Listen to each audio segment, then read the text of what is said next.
السلام علیکم۔ آج بات کرتے ہیں دوستی کی۔ کتاب تذکرۃ الاولیاء ہے، اور تذکرۃ الاولیاء نام کی اس کتاب کے اندر ولیوں کے، بزرگوں کے واقعے ہیں۔ حضرت رابعہ بصری کا واقعہ اس کے اندر ہیں۔ حضرت رابعہ بصری کا ایک واقعہ ہے کہ ایک بار آپ تھکی تھیں، بہت تھکی تھیں، اور رات میں مصلی پر نماز پڑھتے پڑھتے سو گئیں، تو گھر میں چور داخل ہوا، اور چور نے آ کر کے آپ کی چادر کو لینا چاہا۔ چادر جیسے ہی ہاتھ میں لی تو سب دکھنا بند ہو گیا۔ وہ جانا چاہتا تھا کہ اب چادر لے لی ہے، نکل جائیں، لیکن راستہ نظر نہیں آیا۔ اس نے چادر چھوڑ دی تو پھر راستہ نظر آ گیا، آنکھوں میں دکھنے لگا۔ اس نے سوچا اب دکھنے لگا ہے تو اب واپس لے لیں۔ ایسے واپس جب لی اس نے چادر تو پھر وہی حال ہو گیا کہ دکھنا بند ہو گیا۔ پھر واپس اس نے چادر چھوڑ دی تو پھر واپس اسے دکھنے لگا۔ تو ایسا کئی بار ہوا۔ پھر غیب سے ندا آئی کہ نادان، اس بندی نے سالوں سے اپنے آپ کو میرے حوالے کر دیا ہے۔ اگر ایک دوست سو رہا ہے تو کیا ہوا، اس کا دوسرا دوست جاگ رہا ہے۔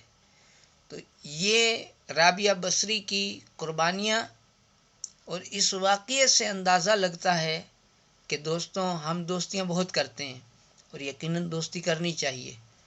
مبارک ہو انہیں کہ جن کے دوست، جن کا فرینڈ سرکل اچھا ہے۔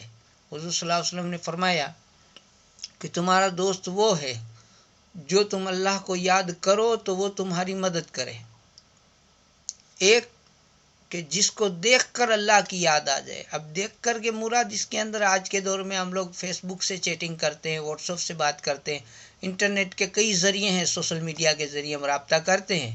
اب جیسی رابطہ ہو تو ہم کہتے ہیں السلام علیکم، تو سامنے سے رسپانس ملتا ہے وعلیکم السلام، ملتا ہے، اس کی بات کرتا ہوں، باقی نہیں بھی ملتا ہے کئی بار۔ پھر اس کے بعد میں آپ کہاں سے ہیں، نبی کریم صلی اللہ علیہ وسلم کی سنت ہے، آپ کہاں سے ہیں، آپ کا نام کیا ہے، آپ کیا کام کرتے ہیں، آپ کے والد صاحب کیا کرتے ہیں، آپ کی والدہ کیا کرتی ہیں، آپ کتنے بھائی ہیں۔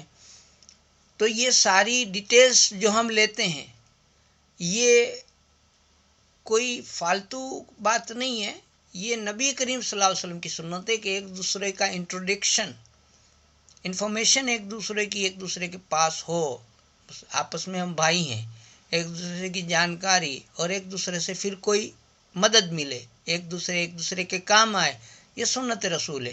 اور اس میں پھر اگر مان لیجئے کہ میں نے آپ سے دوستی کی اور آپ کو لگا کہ میری جو ہیبٹ جو ہے، ہابیز جو ہے آپ کو پتہ چلی، تو آپ مجھے سمجھائیں گے ارے مولانا صاحب آپ اتنے بڑے عالم دین ہو کر کے آپ ایسا کرتے ہیں وغیرہ جو بھی ہے، یا پھر مجھ سے کچھ سیکھیں گے، یا مجھے کچھ سکھائیں گے، یا مجھ سے کچھ مدد مانگیں گے، یا میری مدد کریں گے، دو میں سے کچھ ہوگا۔ اور نہیں تو آخرت کی مدد تو ہے ہی ہے کہ چار باتیں اچھی سنیں یا چار باتیں اچھی سیکھیں۔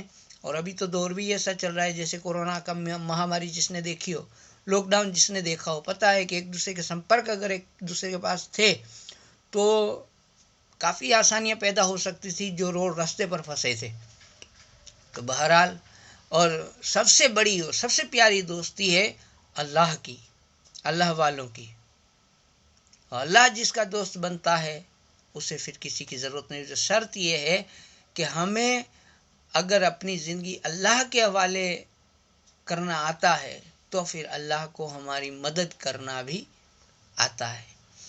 اور یہ بات نہیں ہے آپ سوچیں گے کہ اگر چلیے مان لیجئے ہم اللہ کا اگر کچھ نہ کرے تو کیا وہ مدد نہیں کرتا؟ بالکل، آپ زندہ ہیں، میں زندہ ہوں، یہ اللہ کی سب سے بڑی مدد ہے۔